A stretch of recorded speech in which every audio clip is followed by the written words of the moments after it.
Mike, what's the biggest misperception that NetSuite customers have about budgetary control solutions? I think it's more of we may have been doing that previously on our last solution without it, and we keep an eye on our budget to actuals. But in these days when you have to have tighter control, that perception that, if I look at it at my budget to actual report once a month, then I will be okay because I probably am not going to go over budget very much, even if I'm doing that once a week. So moving from a reactive reporting model into a proactive decision making once a transaction goes over budget. That's the kind of the mindset and the behavioral change that occurs when using a budget control solution.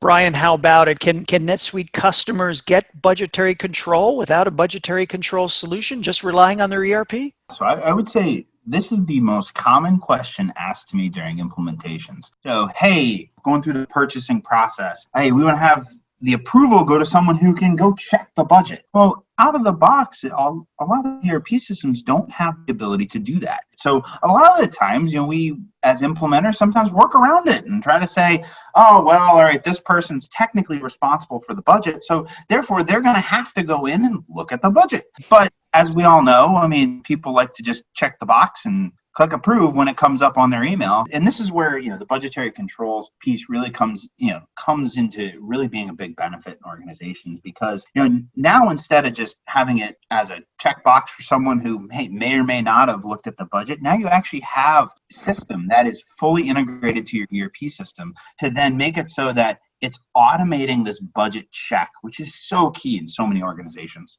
That will be our final word. Brian, Mike, thank you so much for an excellent presentation, for sharing your insights with us today. And thank you all for joining us and taking time out of your busy days to spend time with us. If you would like to contact Brian or Mike, their information is on your screen. With that, on behalf of Piango, this is Mark Rousseau. Thanking you all. Stay well, stay safe.